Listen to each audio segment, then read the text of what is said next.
for those who don't know anything about me, so my name is Michał Madej, and I work in Ubisoft Shanghai.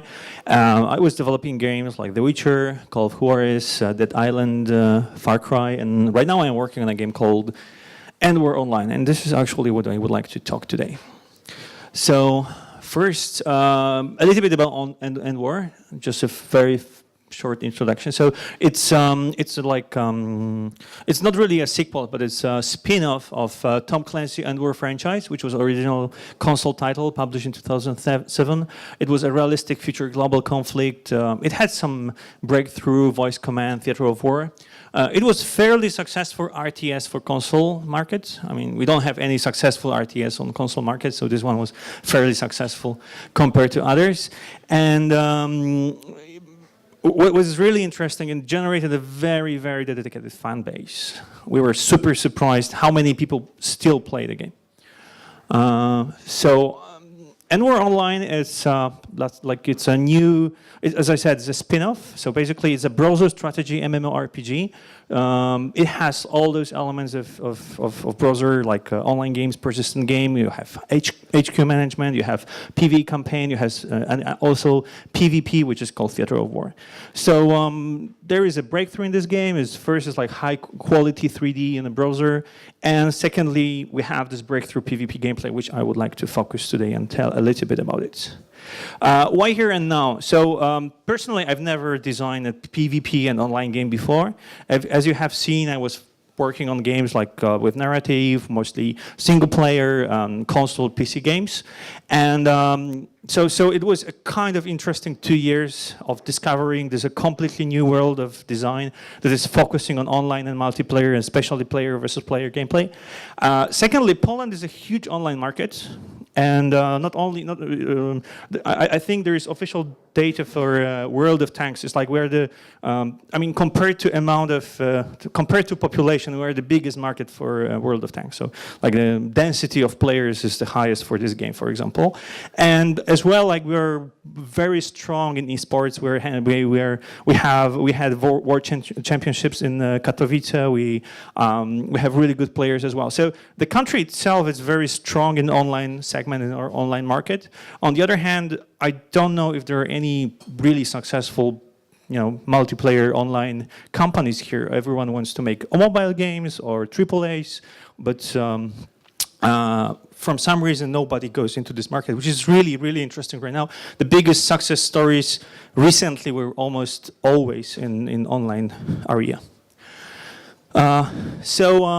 In general, last year I had a presentation that was like a theory of design. Everyone said like, oh, it was excellent because probably nobody understood. It was so theoretical, not really practical. And this year, maybe I will disappoint you. Will understand what I am saying about, because it will be more like cases of challenges and difficulties we had during the development of the game, what we learned, and I explain a little bit things as well, like neat explanation. So this is a little bit different than it was last year. So I hope also you will like it. What is important in PvP? So I made this is like mostly my presentation will be mostly about those things. I will start with players because this is what we usually, always should start when we design a game. So we have to think for whom we are making the game. So who are those people? Who are those people playing PvP games? So you are probably familiar with Bartle 4 vectors of like 4 preferences of gameplay. So we have achievers, explorers, socializers, and killers. And PvP is for killers. So we are making game for killers. So there is this kind of, stereotype. We think this is the player, PvP player. Right now, media are trying to convince us that they look actually like that. I've seen there is an article saying that there are lots of porn stars turning gamer girls. So our industry is becoming better than porn industry recently, which is finally is good. But what truly those people are who play PvP games, they are those. Probably if they were able to kill people on the streets, they would do that. And because they cannot, so they do it in the game. So what does it mean for a designer? It means there is no place for mistakes. It means like if you make a slightest mistake in I don't know, single player game, it can be cute. Like I don't know, in Skyrim, you know, putting those buckets on people's head, everyone making videos. Actually, it didn't destroy anyone's game. It was a cool experiment. It was a cool experience. Nobody cared about it. If you do something like that in competitive PvP game, it will destroy the game absolutely. So simply, because players are those monsters I showed you in the previous picture, there is no place for mistakes of designer, which is probably the most stressful thing possible. So the first lesson learned from like 1 year of development of games, there's nothing more important than matchmaking. Maybe like introduction, there are two different types of player versus player gameplay. One is asynchronous, in which only one player is actually playing online. Another player is playing through some kind of proxy, like either AI or some other mechanism that is not requiring him to be at the same time online. So it's very similar to like sending messages. So the other option is synchronous gameplay, which requires both players to be at the same time playing actually against each other. And those two different PvP types, they have completely different challenges. So for asynchronous, which is better for mobile, casual gamers, because it doesn't, first, what's best with asynchronous, it allows you to play PvP anytime you want. So there is no big time contribution. You can play this if you have 5 minutes on a train, on metro or something, if someone has metro. And anyway, so what is mostly challenging here is to create a gameplay in which one player is away. So to substitute this player. So it can be done in two ways. Either very clever AI, and we know that clever AI doesn't exist. So the other option is to create a gameplay that is completely asymmetric. A very good example is like Clash of Clans of this asymmetric gameplay, because one player is you always attack another base. So you defend by building, but you attack another base. So it's not the same gameplay for attacker and defender. So this is the way most games solve this problem. Or there is another game. I really like it. Marvel Avengers Alliance. It's a super complex game. It has also asynchronous gameplay, but it tries to solve it by AI, which is super stupid. So it's extremely frustrating because you have very good party, really good items, and still you're losing because AI is not able to use it properly.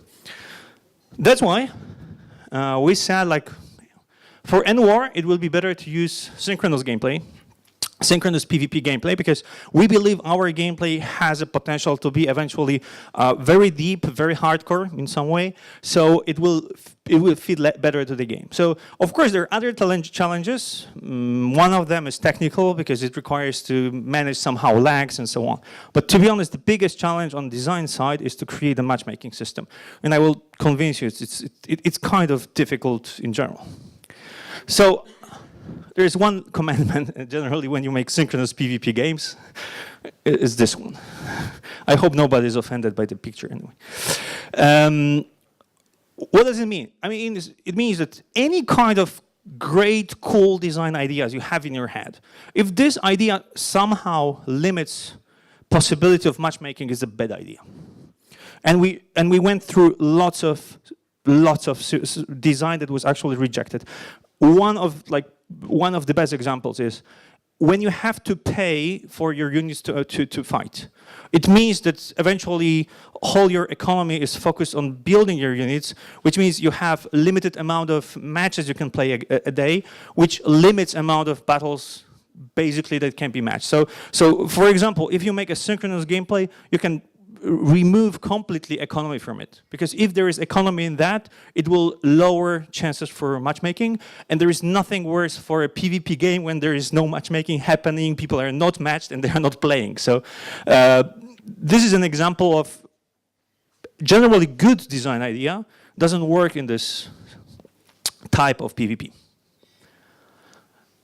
Okay, so as I said, the most difficult part of matchmaking is that those people have to be at the same time online. So more people are online at the same time, it means that there is more chances for matchmaking. So to be honest, we have no control over it. I mean, like, as designers, it's a real life, so we can try to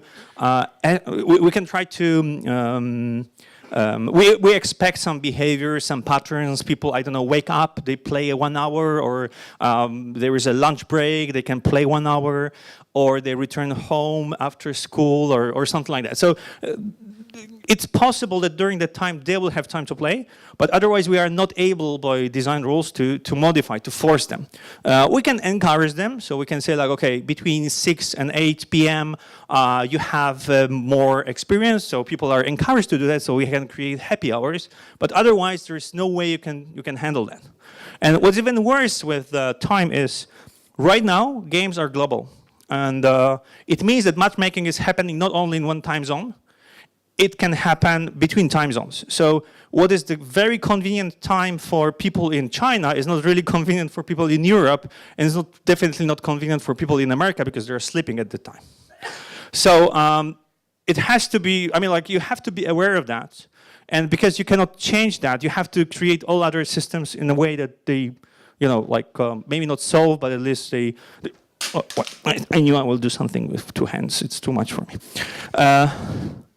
So the thing here is, matchmaking problem is problem of fragmentation. So more, I mean, like, you can imagine, like, if people are waiting for other people, if they're waiting in different places, if they're waiting in different queues, it means there is lower chance for matchmaking. On the other hand, it's really cool if actually we can give them those choices. It's really good if people can choose between different factions. It's cool. It's really good if people can, for example, fight in different PvP modes, or they can choose different maps they would like to play, or whatever. Anyway, choice is good in general in games. And in case of matchmaking, we have to solve it in another way. So, for example, we did something totally different than other games. In N-War Online, the choice of map happens after you got matchmaking. So there is like a general queue, so just waiting for all people online, and after you find someone who can play with you, then you both decide which map or which is the most suitable for both of you. There is like special clever system. Each player selects 3 maps, and the map that is on the this like I don't know, common selected map, they play this on this map. It works well. And again, we solve the problem of, instead of forcing people to queue in 9 different queues and lowering chances of matchmaking by 9 times, like, we make them wait in 1 queue, so the chances are way higher, and then they select the map. It's this kind of design. It's generally it's helping to solve this problem. Okay, another thing is that it's a general concept of all games. The game is good if people are in the flow. Probably you have seen this picture before. So it's pretty, maybe not easy, but it's under control of single-player game designers to create this flow. It means that if the player's skill is somewhere here, the difficulty of the game needs to be more or less similar, because otherwise, if his skills is too high, he's bored, it's too easy for him. If the difficulty is too high, he's frustrated. In PvP, it has to be done by finding a right opponent with equal skills, or at least close skills to the player. And again, it's good fragmentation, because it serves the game. But however, you have to know how to do it, how to handle it well. So there is something called, like, just a concept is called matchmaking rating. It's a value that can explain that people are the same, very similar skill. So their skill in the game is similar. It estimates people's skill. For a long time, it was some kind of arbitrary. They used to, I mean, like, a long time, I mean, like, previous century, not last 10 years. It's like previous century. So eventually, in the 60s, we had a breakthrough because there was a guy, I don't even know how to pronounce, but everyone says Elo. So he was a Hungarian physicist, and chess player. So he was super unhappy with chess ranking system that was there, and he created a completely like based on mathematics and statistics system. I will try to go through it very fast. So this is the part that will look clever because, so he said people's skills are distributed using like normal distribution. It was his estimation. It's not actually true because currently we know it's slightly different. But again, it's for simplicity of the model, it works pretty well. And he says like, okay, so we have people in this, let's say like 2% and so on, or like 34% in the middle. So he said this is how actually people's skills are distributed. So majority of people are somewhere here. Those really suck. Those are really good. And how to calculate it. So he said like there is no absolute system that you can do it, but you can do it by comparing people. More matches, more times you compare people between them, you know, like between them, or more accurately you can estimate what is actually their skill. So it works in a very. I will show you how it works. Again, here is this clever part.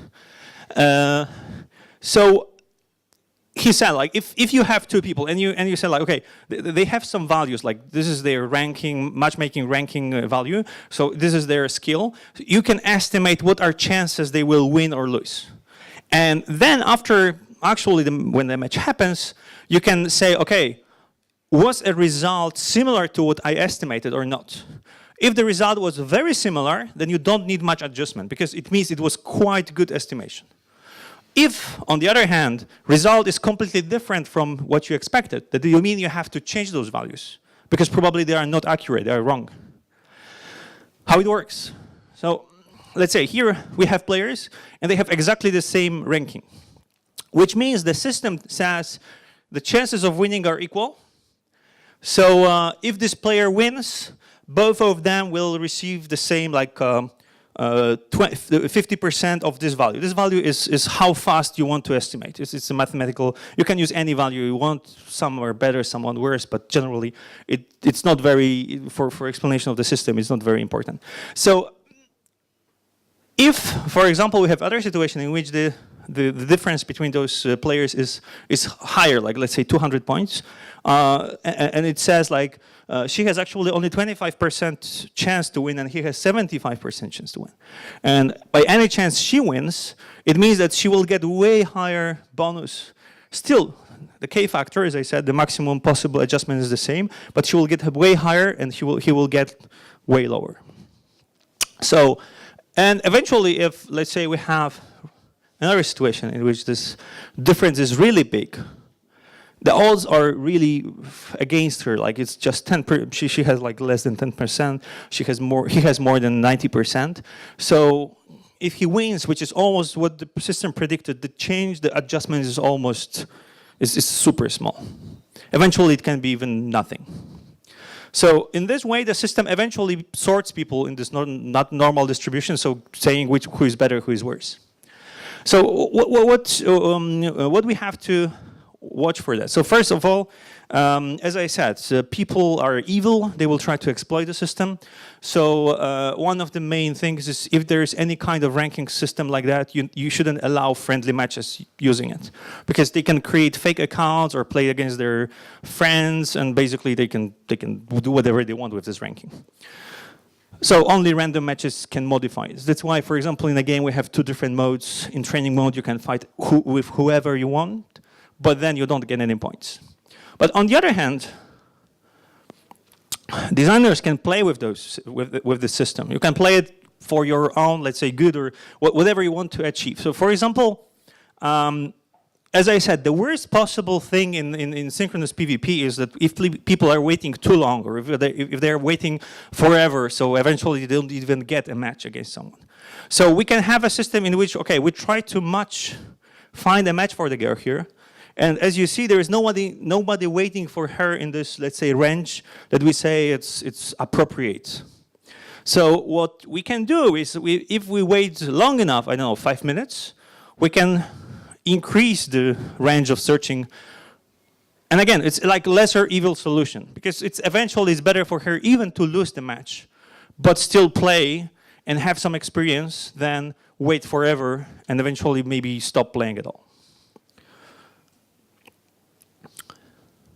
Second thing is, we can try to play with this K factor, which means if we would like to encourage people to play more, if the reward from losing and I mean like the penalty of losing and the reward for winning is the same, it means that at some point they may stop playing because they have very high very high rating and they're afraid of losing it. But for example, if we play with this value, so losing penalty is lower than winning reward, it means that actually even having 50-50 win and lose ratio, you still can progress. So it motivates people to play PvP. It motivates people to play more. So eventually, it means that there is more opportunities for matchmaking. The final thing is, sometimes you would like to do something, cheat a little bit. Like, I mean, like for example, you see a guy who is losing 4 times in a row. So as you don't know why he's losing, but he's losing 4 times in a row, and he can get. It is possible that system, from some reason, is estimating his skill wrongly, or maybe he's just playing badly. But in general, you would like to, let's say, lower this frustration. So it is possible to try temporarily to find him someone that is way lower skill, way lower rating. It is possible the other way around. You can have someone who just joined the game, and he's winning like crazy, 10 times in a row. It means that probably he's super good. Why he should play with all those noobs, destroy all those noobs? Maybe he should go faster and get to actually the point in this natural distribution he should be. So maybe he should faster progress. So what we can do is create some fake MMR, which means that, you know, the system says it's her skill, but actually maybe it's not her skill. Maybe she's actually better than this guy. So we can try. We can move this value here, try to see if there is someone better. Maybe this guy is better, and see. And if she wins, she will go here. So in this way, we can skip some, you know, unnecessary fights that eventually can be even frustrating for her as well. Okay, so another thing is, okay, so this was about, let's say, like a real skill matchmaking. The next step is, okay, we are making MMORPG game. So there's progression in MMORPG.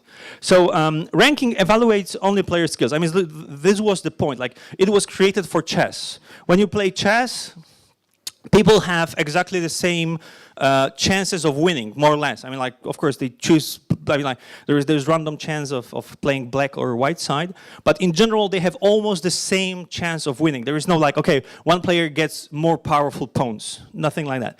But in MMORPG games and in MMOR as well, you have a progression. So it means that you have people who are way better, not because of their skill, but because they basically play longer or pay for the game, so they have better items, they have better parameters. So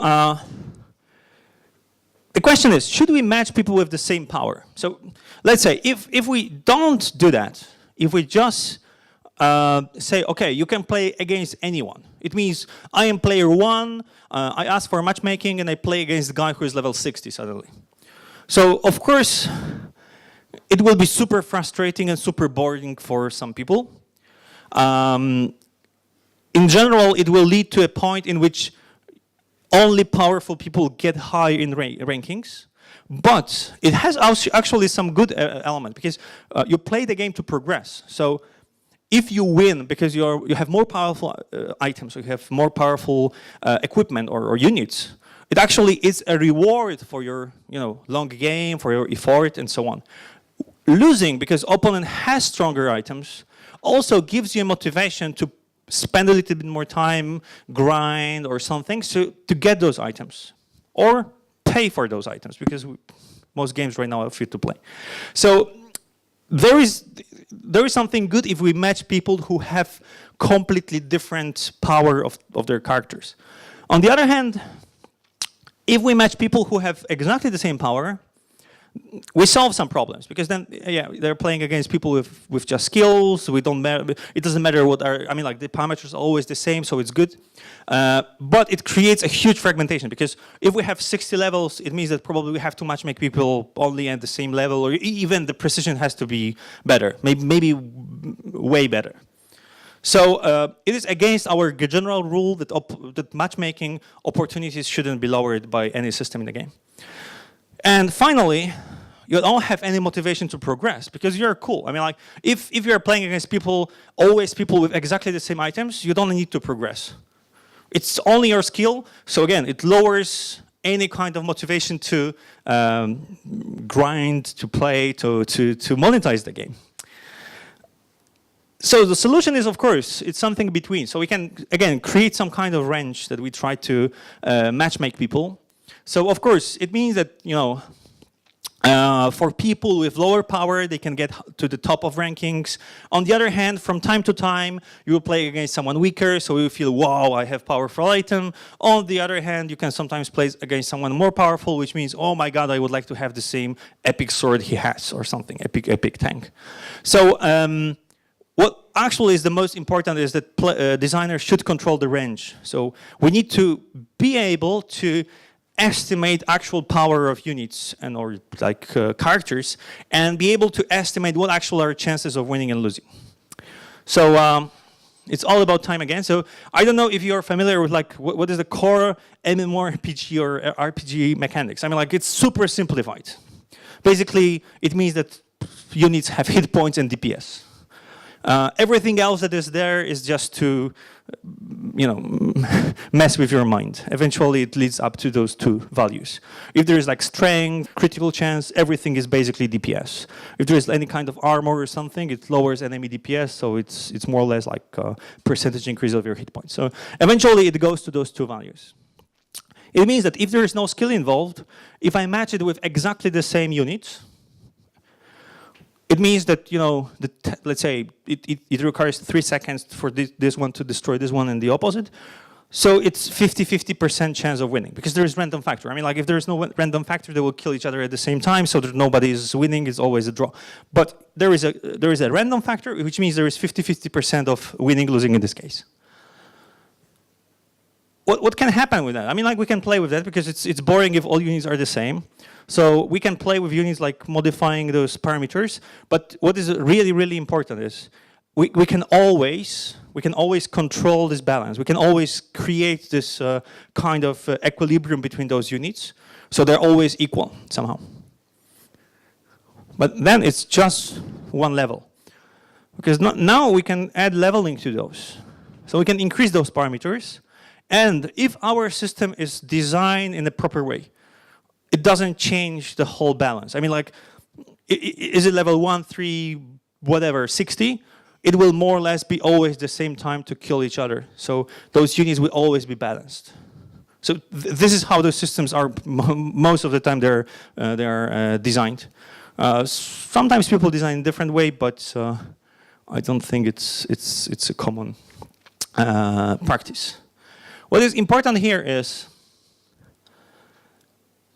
if you matchmake completely different power, the chances of winning and losing are different. And again, I'm not providing formula for that, because it depends on every system. I mean, like, it depends what kind of simulations you have in the background, how you calculate those parameters.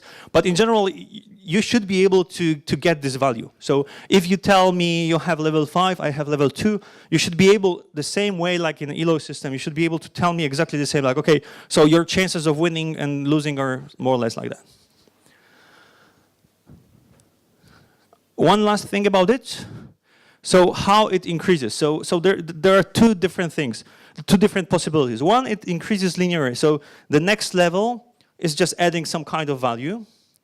What's good with that is, at higher levels, the difference between those levels is smaller. It's like percentage of difference is smaller, which means in the beginning, maybe matchmaking 1 and 2 makes sense. At level 100, matchmaking 100 against 120 and 80 makes sense, which also increases possibilities of matchmaking. So it has some advantage, the system.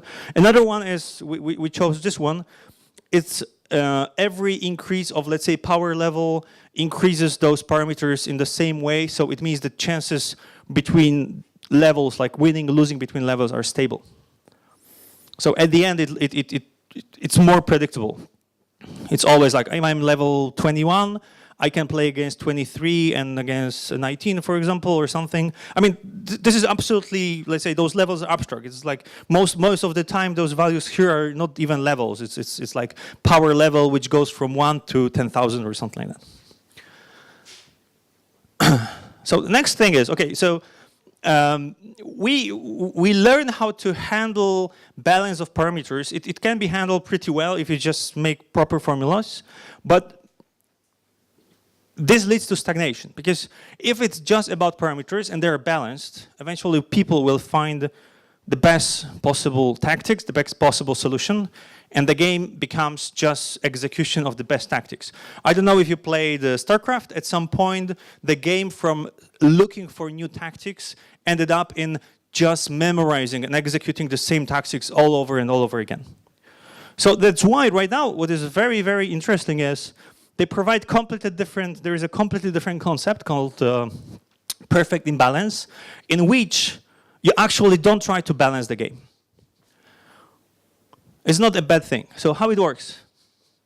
So it means that you create the imbalance in the game in order for people to look for it. So they are trying to experiment. They're trying to find what is the best combination you may have in the game, what is actually leading to victory. And it usually works very well with deep tactical strategy games. So it creates some kind of potential meta game. It works. I don't know if you play League of Legends. It's like there's some kind of cycle. Like Tactics A becomes the most popular, so everyone starts playing it. Some genius finds Tactics B that actually beats it, and so everyone starts playing Tactics B. And it's over and over and over again. So it was very important for us to have this kind of cycle in the game as well. And basically, to do that, you need to give building blocks to the player. So we did it with giving lots of completely different classes with unique abilities, encounters, and synergy effect between them. So we hope, I mean, like, right now it's working during playtests and our technical tests, but we hope that eventually when the game will be alive, it will work like that. And how you execute it? So you have the chance before every battle to you see what are enemy units, what he is selecting, and you can as well select. And again, because people are evil, I already told you, especially PvP players. So in order to avoid any kind of exploit here, this is happening at the same time. So you're choosing the first one, enemy choosing the first one as well, and they are revealed at the same time. It gives equal chances for both sides. So we're not afraid that someone can, I don't know, if we randomly select who starts, some people may simply quit. They see, okay, I am not first, and from some reason being first in a choice gives you usually a victory, people will simply quit it. They will just close the window or something. So we would like to avoid this kind of behaviors because they are eventually very harmful for the game. Okay, the last thing that we had in theater, what was really interesting and important in EndWar, what we design is what we call faction versus faction systemic events. It's called theater of war. Okay, so it was a very cool idea from Console EndWar.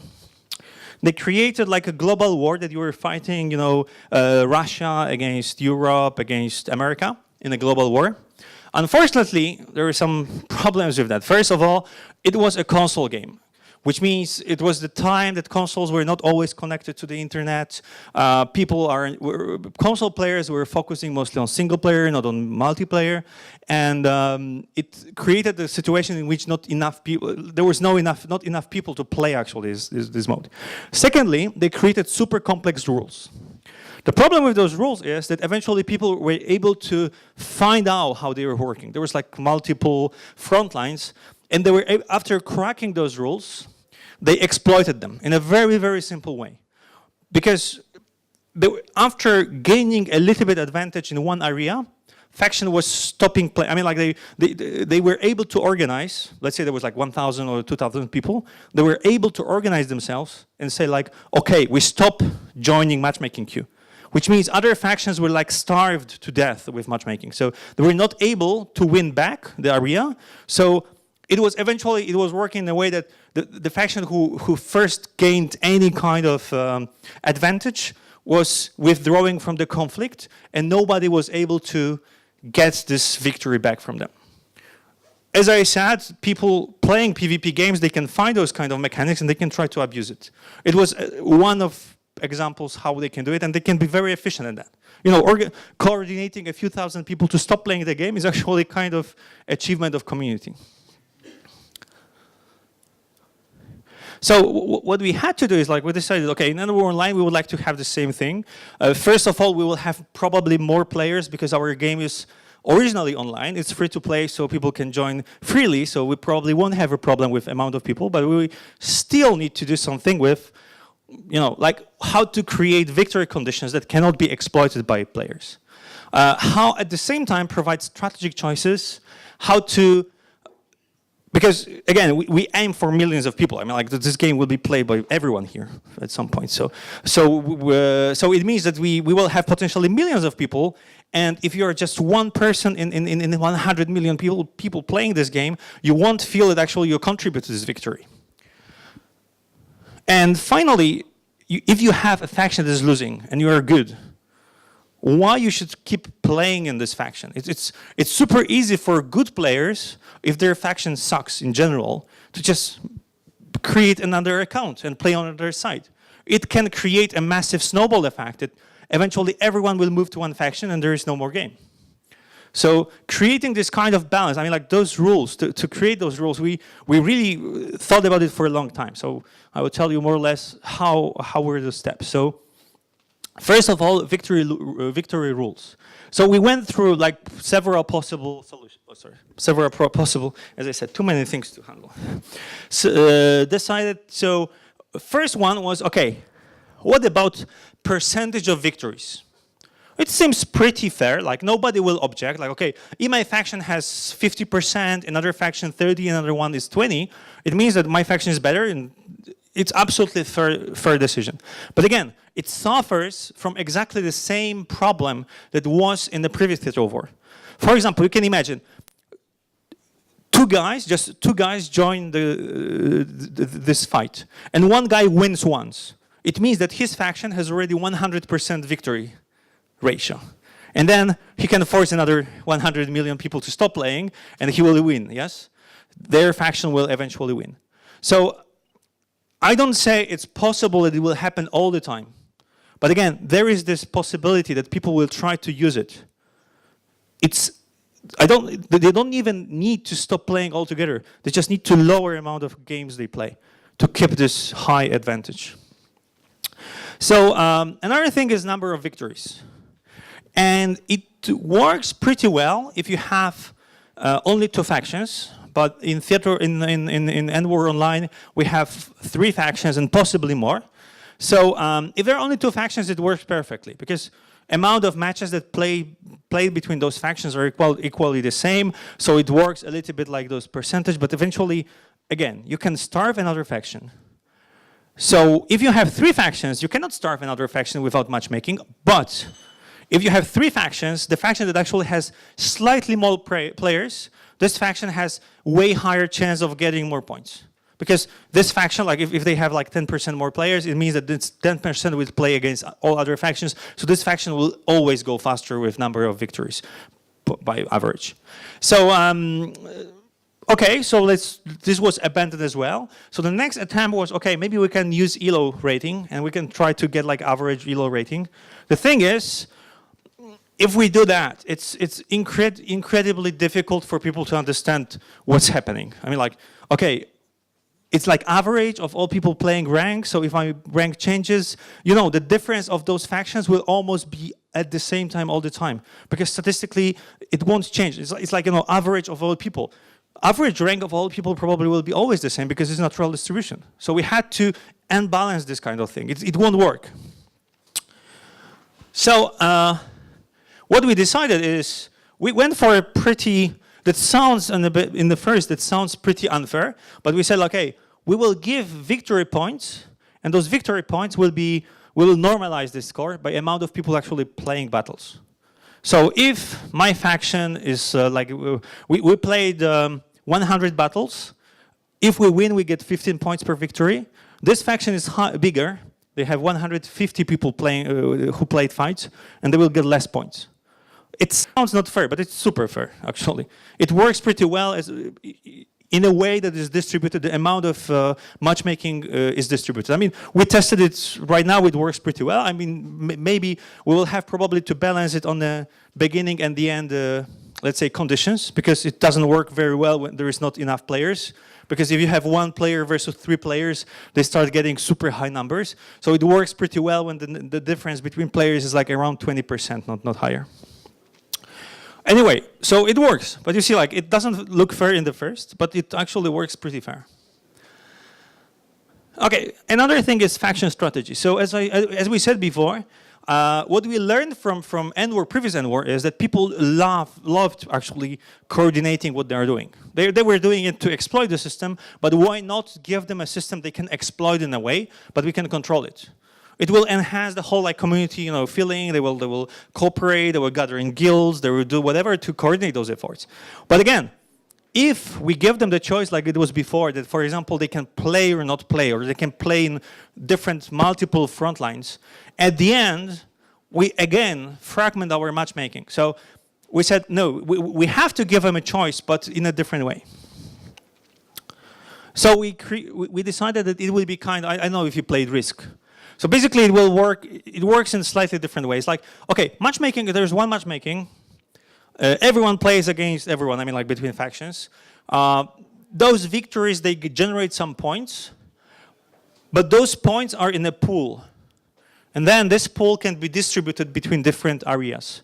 So let's say our faction is winning, but we can decide, okay, after we already got those points, we can decide, okay, do we want to control, I don't know, Alaska, or we want to control South Africa?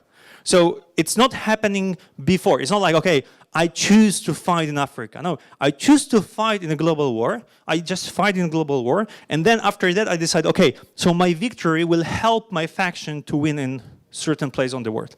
So again, changing the order, which doesn't sometimes seem, very realistic and logical, actually helped with those rules and creates, first, doesn't lower opportunities for matchmaking. On the other hand, gives this kind of meta game in which actually factions can coordinate and decide where they want to win or where they want to lose. The final thing is, it's one of the other things is, here we're in a global war. So we want a global war. Maybe the first year it won't be 100 million, but it will be definitely, we hope it will be 100,000. So if you're just one of people in such a large group, even if you win 20, 30 matches, you don't really feel that you're in any way contributing to the score. Because it will be like less than 1 per mil of the whole total score and victory. So another thing is that people like clear goals. If you see that, statistically, again, 3 factions, they will probably have like 33%, and the victory will come from like, 33.01% more, and another one will have 32.99998. It doesn't give you a clear goal, because for the player, it's not a goal to increase the small number. It doesn't give him any kind of satisfaction that he just changed this, like third point after comma of the score.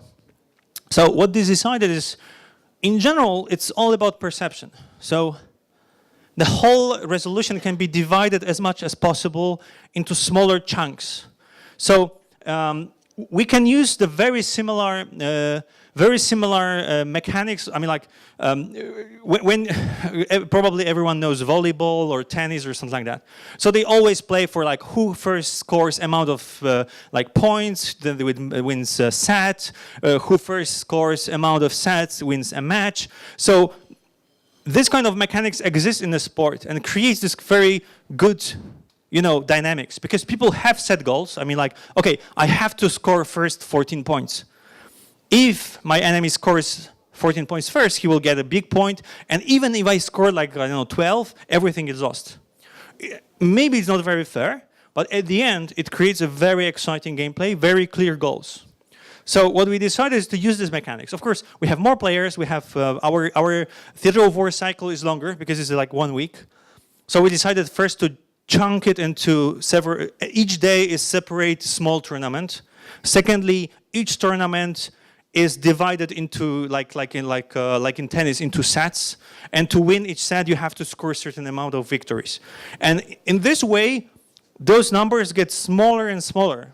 Each division lowers amount, like the huge millions of points. They're again divided into smaller groups, and player can actually see, okay, if I have to, if I win 20 points out of 7 million, I don't feel anything. But if those 20 points, once I was playing, is contributing just for, let's say, even 1,000, it's already something I can perceive as my contribution and as my influence of the whole result. So, as you see, we decided to separate battles. Each is 1 day. And it helps to create this dynamics of the battle. The final thing is player motivation. So as I said, it's terrible situation in which I am a really good player, and I play in a faction that is not able to win at all, because average skill of other players is low. In general, this kind of situation in online games leads to migration. People simply change the faction, because it takes way more effort to teach everyone else to play than to move to a faction that has better players, even if it costs money and time. So it will end up with some kind of accelerated snowball effect. The faction who starts to be better in the beginning will draw more and more better players, and eventually will totally dominate. And again, the whole point of this game will vanish, because why should I play if there is no chance I can win? So what we decided is to keep those people playing. Is actually, there are two different rewards. You can play in a faction that is losing, but if you're really good, still your personal rewards are quite high. So based on your own performance, you still can get enough rewards, even if your faction is far behind other factions. At the end, it's somehow balanced. I don't say it will completely prevent from moving people, but again, it's some kind of counter mechanics. It's some kind of force feedback that can, anti-force feedback that can change the system and can slow down the whole snowball effect. Okay, I don't know how much time I still have. Oh my God. No, I try to be very fast.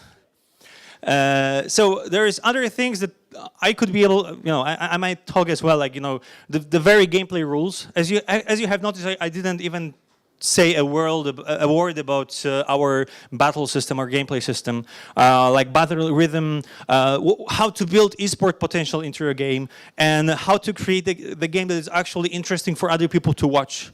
Because chess is not very interesting to watch, but other games are quite interesting to watch. So how to do that it's another thing that is super important for PvP games, but unfortunately I didn't have time to talk about it. So what I can say, and War Online has almost every month we have another test. If you want to test it, if you want to check the game, you can just subscribe and play. And remember this address; it's not difficult. If you have any questions, please. Okay.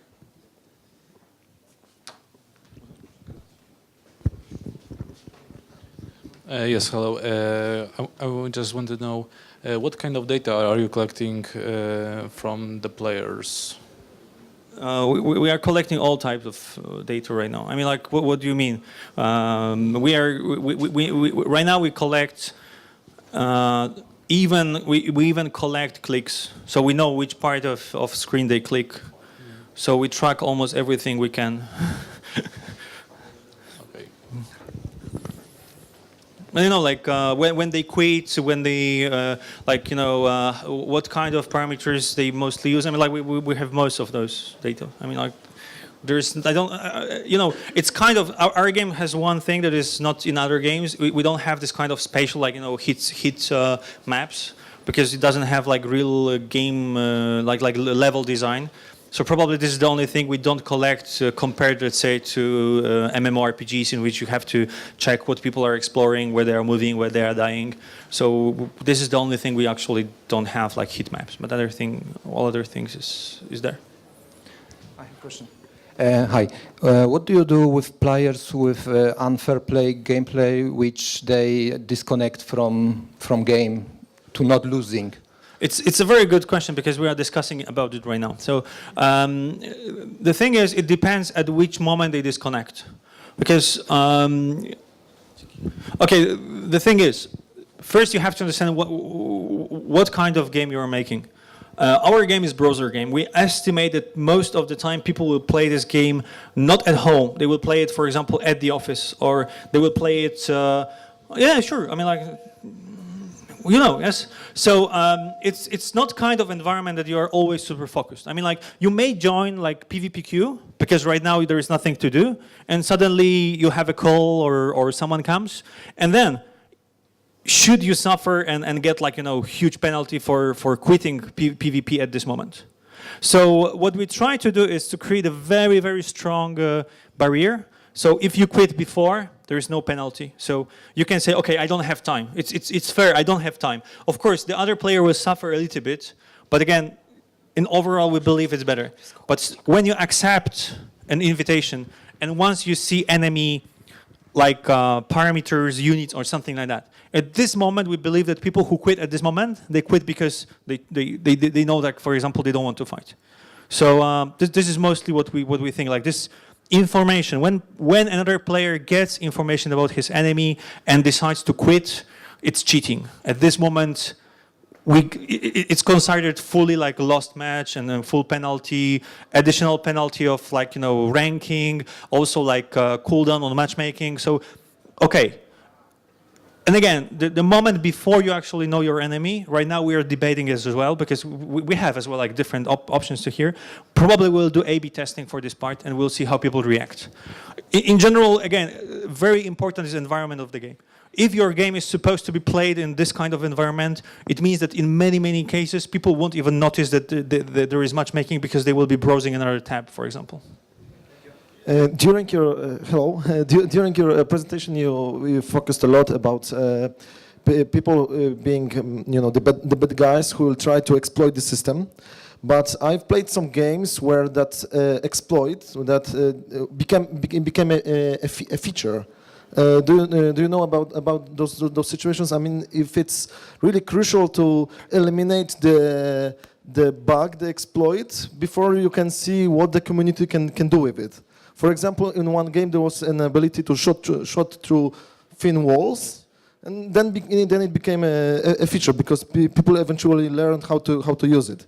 Sure. I think what is the most important I never said anything about like possible glitches or gameplay bugs. It's more about economy that can be exploited. So in our case, it's more like the whole progression economy, this kind of things, you know, like maximizing your rank by. This was a really good question. Like, you know, by quitting when you see that you cannot, you are not able to win. So what I focus is more like a macro, like this kind of meta loops that, because if you cheat in those meta loops, you basically can get the rewards, and you can be more powerful, and eventually it's the worst. If people find, like, for example, okay, I would tell you exactly the case you have. So in our game we have artillery, and you use artillery by deploying in certain points. So artillery is like very slow and weak when it's traveling. When it's get to a point, it tears, like, you know, into siege mode, and there is, you know, huge range, super powerful. But the problem is that our programmers, they made a mistake, and you were able to deploy artillery in a spot, and then the spot is locked. So people were using this cheat to block other players' spots. So even if artillery was not able to get there, still there was a bug blocking it. And we haven't really received any kind of feedback from testers, because they used it as a tactics. They thought it's right because they can use it. It was absolutely a typical bug, but again, it was used, and again, they learned how to use it as a kind of a tactics, and it was working as a tactics. Again, it won't be in a game like that, because it was really weird, but it never notices as a bug. Okay, we are out of time. Thank you, Michał. Okay.